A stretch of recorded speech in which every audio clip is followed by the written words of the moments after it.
வணக்கம் நண்பர்களே, வாங்க நாம இன்னைக்கு தாளிச்ச இட்லி எப்படி செய்யறதுன்னு பார்க்கலாம். இந்த தாளிச்ச இட்லிக்கு நான் அரிசி உபயோகப்படுத்தாம வெறும் பாசி பருப்பும் உளுந்தம் பருப்பும் சேர்த்து 2 ஸ்பூன் அவல் சேர்த்து அரைச்சு வச்சிருக்க அந்த மாவுல தான் நாம இப்ப தாளிச்ச இட்லி செய்ய போறோம். இதுல இட்லி ரொம்ப நல்லா அருமையா வரும், நல்லா உப்பி ரொம்ப அருமையா வரும். வாங்க இதுல என்ன பண்ணலாம்னா, நான் தாளிச்ச இட்லி செய்யறதுக்கு நான் கொஞ்சம் மாவு எடுத்திருக்கேன்.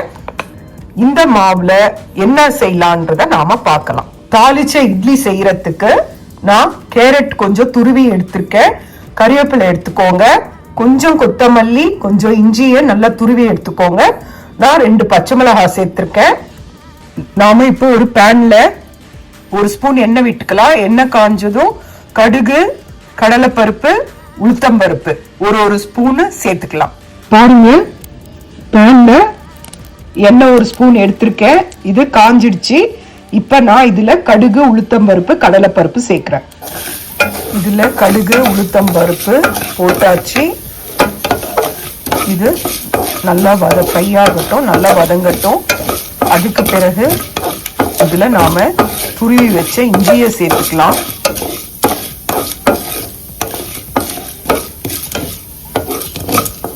பருப்பு நல்லா ஃப்ரை ஆயிடுச்சு. இப்போ நாம துருவின இஞ்சி சேர்த்துக்கலாம்.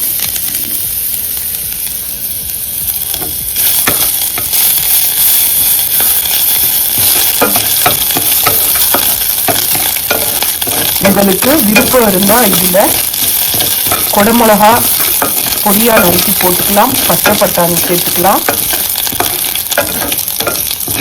முந்திரி பருப்பு போடுறவங்களும் போட்டுக்கலாம்.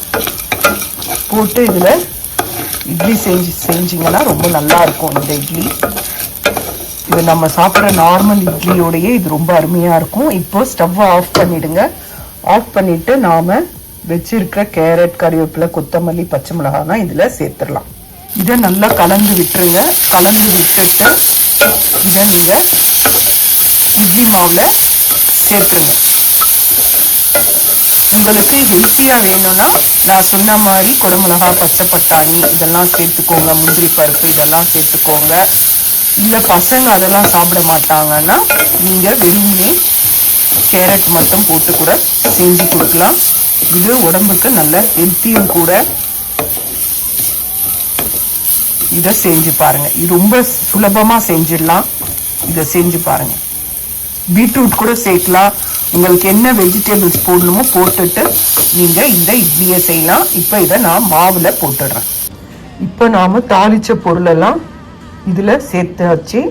இப்ப இதை நாம நல்லா கலந்து விடலாம். இப்ப இதுல தாளிச்ச பொருள் எல்லாம் சேர்த்துட்டோம். இதை நல்லா நம்ம கலந்துக்கலாம்.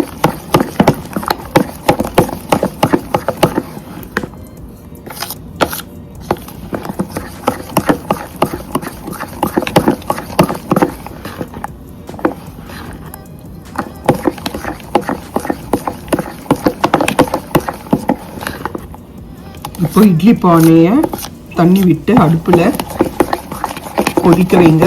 தண்ணி கொதிச்சதும் நாம இட்லி தட்டுல எண்ணெயை தொடச்சி நாம இத இட்லி மாவு தட்டுல வாத்துடலாம். நல்லா கலக்கியாச்சு. இப்ப நாம இத இட்லி வாத்து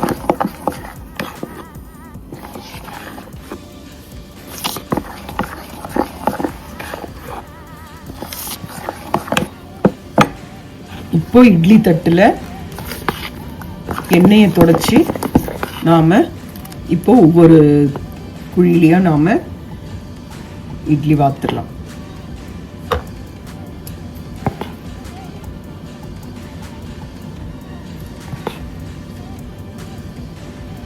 இதை நாம இட்லி பானை தண்ணி கொதிச்சோன்னா நாம அதுல இதை வச்சிடலாம்.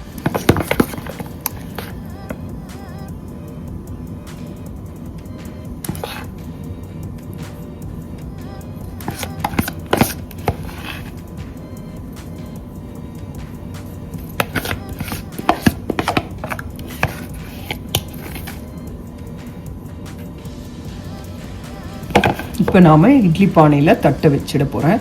இப்போ இதை நான் இட்லி பானையில வச்சாச்சு. எந்த 15 மினிட்ஸ்ல இது ரெடி ஆயிடும்.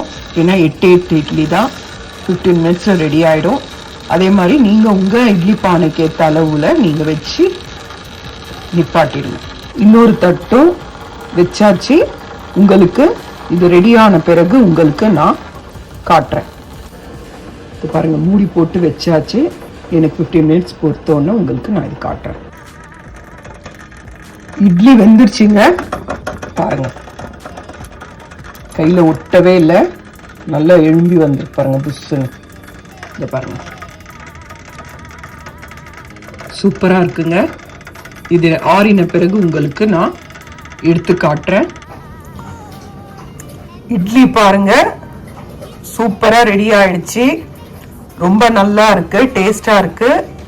நீங்க வந்து சாப்பிட்டு பாருங்க. இது நல்ல உடம்புக்கு நல்ல ஹெல்த்தியான டிஷ்ஷு.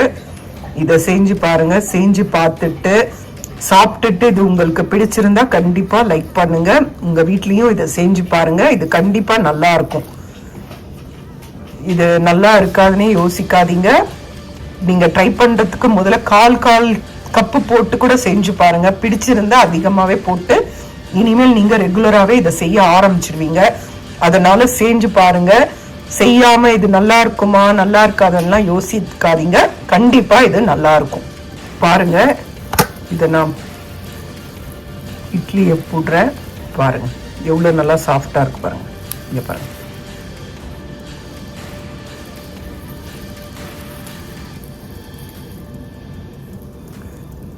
செஞ்சு பாருங்க. இது ரொம்ப நல்லா இருக்கும். ட்ரை பண்ணி பாருங்க.